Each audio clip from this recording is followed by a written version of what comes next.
नेपालको क्रिकेट इतिहासमा पहिलोपटक 2014 सालमा टी20 वर्ल्ड कपमा क्वालिफाई भएको थियो। साथै 10 वर्षपछि पुनः 2024 सालमा टी20 वर्ल्ड कपमा क्वालिफाई भयो र अहिले 2026 सालमा पुनः टी20 वर्ल्ड कपमा क्वालिफाई हुन सफल भएको छ। यो सँगै 15 जना राष्ट्रिय खेलाडीहरू यस 2026 सालको टी20 वर्ल्ड कपका लागि सदस्य छनौट भइसकेको छ।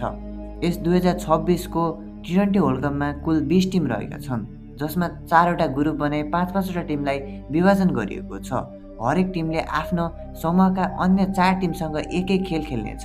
एक टिमले कुल 4 खेल खेल्नेछ। यसरी यदि हामीले ग्रुपको दोस्रो स्थानसम्म हासिल गर्न सफल भयौँ भने सुपर 8 अथवा दोस्रो चरणको लागि प्रवेश गर्न सफल हुन्छौँ। हरेक ग्रुपबाट 2-2वटा टिम सुपर 8 को लागि क्वालिफाई हुने गर्छ। यसरी नेपाल ग्रुप सीमा रहेको छ, जसमा England, West Indies, Bangladesh, Nepal र इटली रहेका छन्। जसमा वेस्ट इन्डिजलाई हामीले पहिला पनि सिरिज हराइसकेका छौँ। साथै इटली एकदमै नयाँ टिम हो र बङ्गलादेश त्यति राम्रो खेलिरहेको छैन। हाम्रो लागि एकदमै टफ टिम भनेको इङ्ल्यान्ड हुनेछ। तर यदि हामीले इटली, बङ्गलादेश र वेस्ट इन्डिजलाई हराउन सक्यौँ भने सजिलै दोस्रो स्थान हासिल गर्न सकिन्छ, जसले गर्दा हामीलाई चरण दोस्रोको सुपर 8 को खेल खेल्न एकदमै सजिलो हुनेछ। केही समय अघि एनपिएल पनि सम्पन्न भएको छ, जसमा राष्ट्रिय तथा घरेलु खेलाडीहरूले एकदमै राम्रो प्रदर्शन गरेका थिए, जसकारण टिममा पनि पर्न सफल भएका छन्।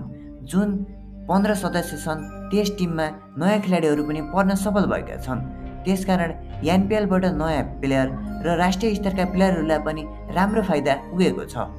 यसरी हामीले ग्रुप स्टेजको म्याचमा वा सुरुवाती चरणमा 4वटा म्याच खेल्छौँ, जसमा इङ्ल्यान्ड, वेस्ट इन्डिज, बङ्गलादेश र इटली रहेका छन्। जसमा इटली हामीभन्दा एकदमै कमजोर छ, तर बङ्गलादेश र वेस्ट इन्डिज हामीभन्दा थोरै बलियो टिम छ, तर इङ्ल्यान्ड एकदमै बलियो टिम छ। जसकारण हामीले 3वटा खेल जित्न सक्यौँ भने हामीहरूलाई सुरुवाती चरणबाट दोस्रो चरण वा सुपर 8 मा पुग्न सहज हुनेछ। यसरी सुरुवाती चरणबाट सुपर 8 मा प्रवेश गर्न सफल भयौँ भने त्यहाँ 8वटा टिम हुनेछन्, जसमा पुरै टिम बलिया टिम मात्र सुपर 8 को लागि क्वालिफाई गरेका हुनेछन्। जसकारण हामीहरूलाई खेल्न एकदमै गाह्रो हुनेछ।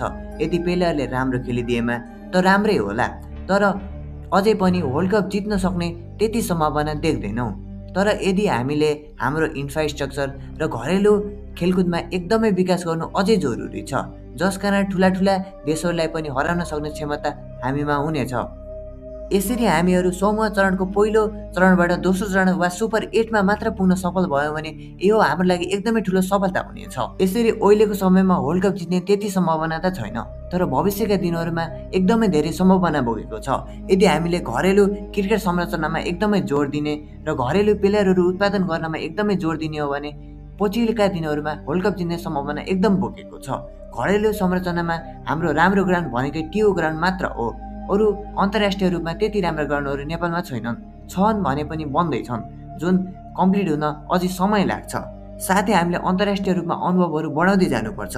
टेस्ट खेल्ने देशहरूसँग बढी टी20 सिरिज खेल्ने, विदेशी लिगहरू आइपिएल, बिबिएल, सिपिएलमा नेपाली खेलाडीहरू पठाउने जस्ता कार्यहरू गर्नुपर्छ, जसले गर्दा टिम बलियो हुँदै जान्छ, प्लेयरको अनुभव बढ्छ र टिम अझ बलियो हुन्छ। राष्ट्रिय समर्थन र लगानी पनि एकदमै जरुरी छ। सरकार, क्यान, निजी क्षेत्र र समर्थक सबैले दीर्घकालीन लगानी र समर्थन गर्नुपर्छ, जसका कारण भविष्यका दिनहरूमा वर्ल्ड कप जित्ने सम्भावना एकदमै बोकेको हुन्छ।